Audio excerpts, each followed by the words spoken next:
reason that I've become the teacher I've become has been because of the people I've surrounded myself and this community. But that teacher, like many others, leaving the state now for better pay. Even Oklahoma's 2016 Teacher of the Year is now leaving to go to Texas. We are continuing our conversation with our state superintendent, Joy Hoffmeister. You know, just last week, a district from North Carolina came here to our state to recruit our teachers, promising them better pay, better benefits. How does that make you feel? I mean, they're poaching our teachers. Absolutely. It is heartbreaking, and it is understandable. We have among the very best teachers. It is no wonder that other states and other districts outside Oklahoma are recruiting those top talent and wonderfully talented professionals here. And we understand, too, that teachers, I believe, were holding on first to see if the state question 779 would pass. That would have given an immediate $5,000 across the board teacher pay raise. The voters of Oklahoma said no. And they wanted the legislature to really make that change, and that was something that the legislature was unable to do this session. It's heartbreaking because this is a problem that affects kids. Teachers are the most important person in any schoolhouse in affecting positive, higher academic outcomes for kids, and that's why it will remain a top priority for me. We must have competitive teacher pay to keep and attract great people, and our kids deserve it. You were an educator here for a long time. You are now obviously our state superintendent. As it stands right now, would you want to be a teacher in the state of Oklahoma? Well, absolutely yes, because I'm committed to the children of Oklahoma. And the people who are staying, or let me phrase it this way, the people who are able to stay, are here committed and with I think, exemplary dedication to the school children and the real crisis that we have. They want to make a difference. We have to work on what we can control. We are unable at the State Department of Education to actually generate new revenue for teachers. It is a local decision to give pay above the state minimum, and about half of the schools do. But it is still not enough to be competitive. We are at the bottom, and this is not acceptable, and it's no way to compete, and our kids deserve better. I do want to quickly mention those teachers we talked to. They weren't leaving because, you know, hey, I want a better lifestyle or a fancier car or whatever. They said, I have to do this for my daughter, or I have to do this for my family. So you don't want to guilt trip them for that. Oh, yeah. Unfortunately, you understand. But when you see our top teachers going or getting poached by other school districts who are traveling here to recruit them, it sucks. You know, it breaks your heart. It really does. But as we've talked about, this budget was just passed by our state legislature, signed by the governor to fill our state's nearly $900 million budget shortfall. It did not include a teacher pay raise. How did you feel about this budget that was recently passed? Well, it's very important that we preserved the school funding formula. And we worked with the legislature to ensure that they paid 100% of the health care benefit, which is an obligation in current state law for teachers.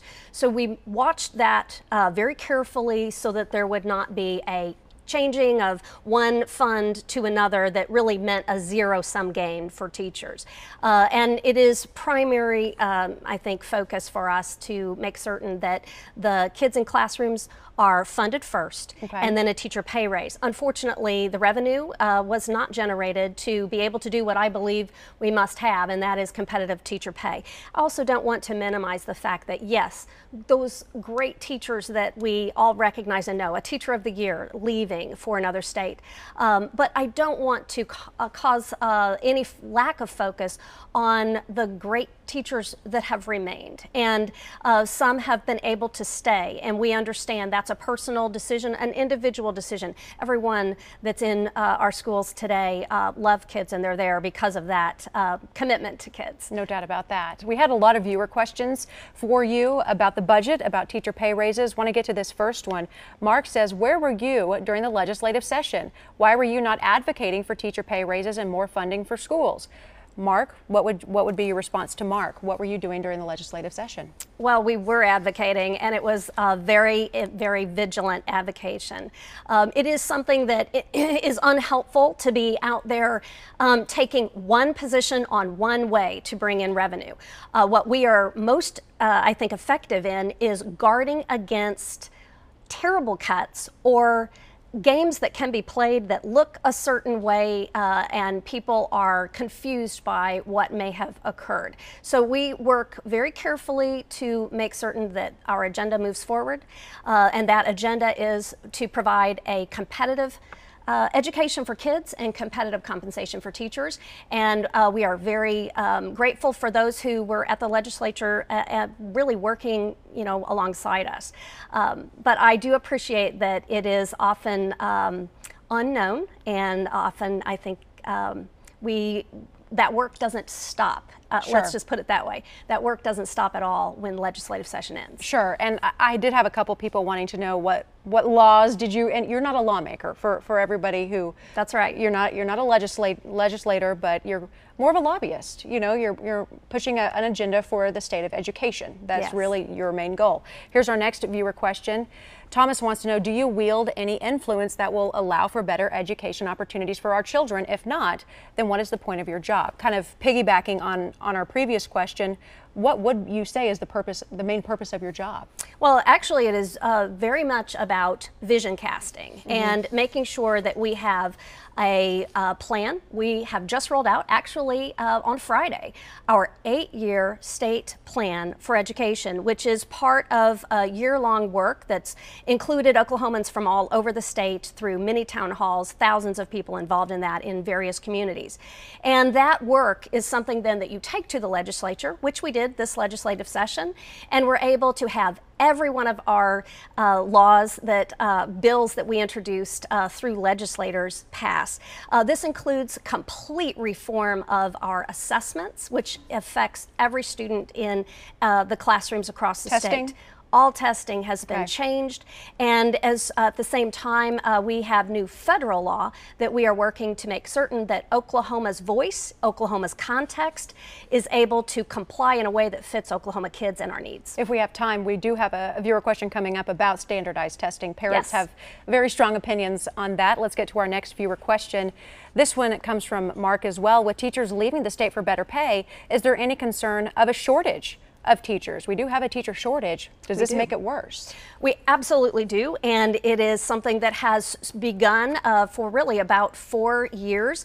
When I took office, I brought forward a pay raise of $5,000, asked for that to be where we would be actually nationally competitive in even the time we spend in the classroom, to even add more days to the calendar.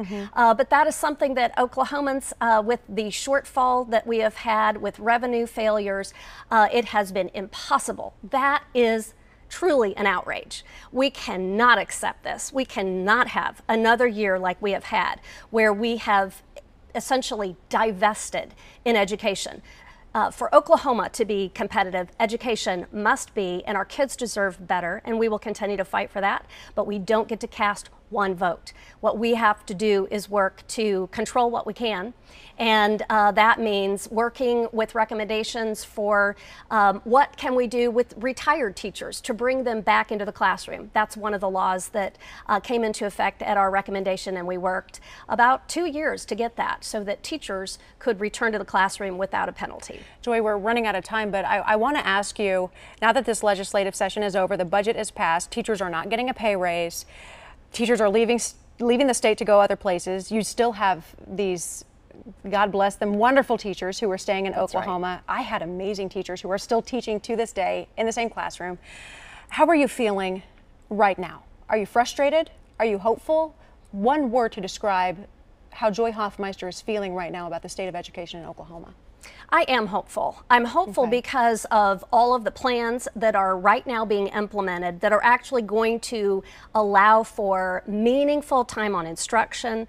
You know, teachers have always known that we were not going to be making the same money as the business major, even though we had the same bachelor's in science degree.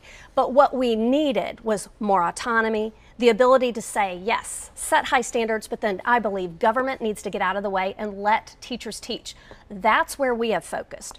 Removing those hurdles that keep paperwork and unnecessary red tape and ridiculous requirements off the out of the way, off the table, so that our teachers can focus on what matters most, and that's doing what is best for each individual child. Our focus is now on individual students and learning for the long run. Awesome. State Superintendent Joy Hoffmeister, thank you so much for being with us. And we will put that information about the summer feeding program on our website, because that is so important. Children going hungry this summer because they don't have access to the programs and the meals at their school. Thank you so much for your time. We really appreciate it. KOCO 5 News in the Morning continues straight ahead.